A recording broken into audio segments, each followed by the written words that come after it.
வணக்கம். TNPSC group 2 தேர்வுக்கு ரொம்ப தீவிரமா படிச்சோம். ஏன் மார்க்ஸ் எதிர்பார்த்த அளவுக்கு வரமாட்டேங்குது? இந்த அலசல்ல மதிப்பெண்களை சத்தமில்லாம குறைக்கிற அந்த 5 பொதுவான தவறுகளை பத்தி தான் நாம பார்க்க போறோம். உங்க ப்ரிப்பரேஷன்ல நீங்க உண்மையிலேயே சீரியஸா இருந்தா வாங்க உள்ள போலாம்.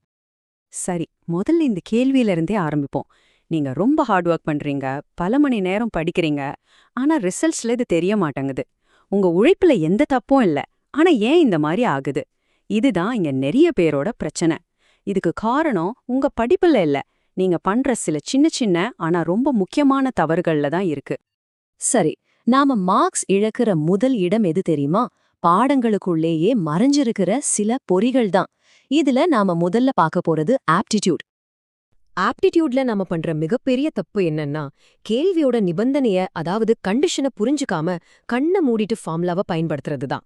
உதாரணத்துக்கு, சராசரி வேகம் கண்டுபிடிக்கிற கேள்வி வருதுன்னு வச்சுப்போம். அதுல தூரம் சமமா இருக்கா இல்ல நேரம் சமமா இருக்கான்னு பார்க்காம ஏதோ ஒரு ஃபார்முலாவை போட்டா என்ன ஆகும்? பதில் தப்பா தான் வரும். இந்த ஒரு வரிய நல்ல மனசுல பதிய வச்சுக்கோங்க. ஃபார்முலா ரெண்டாவது தான், நிபந்தனை தான் முதல்ல. இதுதான் ஆப்டிடியூடுக்கான கோல்டன் ரூல். எந்த கேள்வியை பார்த்தாலும் முதல்ல அதோட கண்டிஷன் என்னன்னு பாருங்க. அதுக்கப்புறம் தான் ஃபார்முலாவே உங்க ஞாபகத்துக்கு வரணும். அடுத்து பாலிட்டி. இந்த சப்ஜெக்ட் பார்க்கறதுக்கு ரொம்ப ஈஸியா இருக்கிற மாதிரி தெரியும். ஆனா அதுதான் ரொம்ப ரொம்ப டேஞ்சரஸும் கூட. ஏன்னா இதுல கீவேர்ட்ஸை வச்சு தான் கேள்வியே இருக்கும்.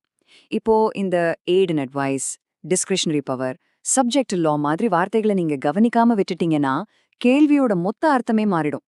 உங்களுக்கு கான்செப்ட் நல்லா தெரிஞ்சிருந்தா கூட இந்த ஒரு வார்த்தையை மிஸ் பண்ணா மார்க் போயிடும். ஜாக்கிரதை. இப்ப நாம ஹிஸ்டரியில பண்ற ஒரு பொதுவான தப்ப பார்க்கலாம். இதுக்கு பேரு ஓவர் ஸ்டடி ட்ராப், அதாவது தேவைக்கு அதிகமா படிக்கிறது. பாருங்க, ஒரு ராஜாவோட முழு வாழ்க்கை வரலாறு தேவையே இல்லாத சின்ன சின்ன தேதிகள்னு எல்லாத்தையும் படிக்க ஆரம்பிச்சா அது உங்க நேரத்தை தான் வீணடிக்கும். இதனால என்ன ஆகும்னா, ரிவிஷன் பண்ண டைமே இருக்காது. ரிவிஷன் பண்ண முடியலன்னா எக்ஸாம் ஹால்ல முக்கியமான விஷயங்கள் கூட மறந்து போயிடும். அதனால வரலாறுல கான்செப்ட் என்ன, ஒரு சம்பவத்துக்கும் இன்னொரு சம்பவத்துக்கும் என்ன தொடர்பு, இதை மட்டும் ஆழமா புரிஞ்சுக்கிட்டா போதும். ஓகே, இது வரைக்கும் சப்ஜெக்ட்ல நாம என்னென்ன தப்பு பண்றோம்னு பார்த்தோம். இப்போ நம்மளோட படிக்கிற மெத்தட்ல இருக்கிற பெரிய தவறுகளை பத்தி தான் பார்க்க போறோம். இதுதான் இருக்கிறதுலே மிகப்பெரிய குறைபாடு. தினமும் புதுசு புதுசா படிச்சுட்டே போறது மட்டும் படிப்பு கிடையாது. படிச்சதை திரும்ப பார்க்கறதுக்குன்னு ஒரு சிஸ்டம் உங்ககிட்ட இல்லைன்னா அதுக்கு பேரு படிப்பு இல்ல, அதுக்கு பேரு மறந்து போவதற்கான பயிற்சி. ஆமா, நீங்க படிக்கல, மறக்கிறதுக்கு பிராக்டிஸ் பண்ணிட்டு இருக்கீங்க. அப்ப சரியான முறை என்ன? இங்க பாருங்க, இதுதான் கரெக்டான ரிவிஷன் சைக்கிள். 1, புது டாபிக் படிக்கணும். 2, படிச்சத அன்னைக்கே ரிவிஷன் பண்ணணும். 3, வார கடைசில ஒரு டெஸ்ட் எழுதணும்.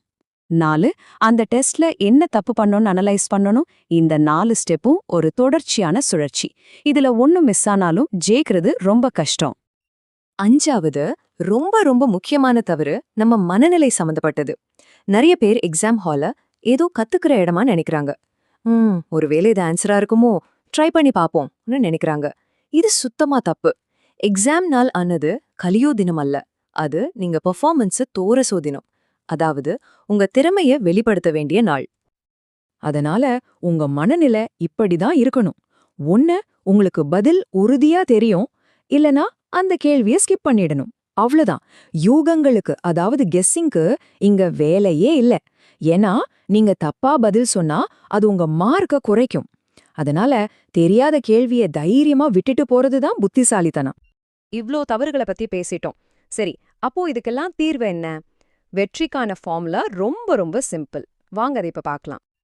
ஆமாங்க, தீர்வுங்கிறது வெறும் 3 விஷயத்துல அடங்கியிருக்கு.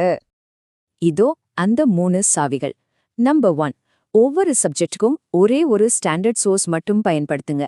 நம்பர் 2, தொடர்ச்சியான ரிவிஷன். நாம ஏற்கனவே பார்த்த அந்த ரிவிஷன் சைக்கிளை ஃபாலோ பண்ணுங்க. நம்பர் 3, ரெகுலரா டெஸ்ட் எழுதி அதை அனலைஸ் பண்ணுங்க.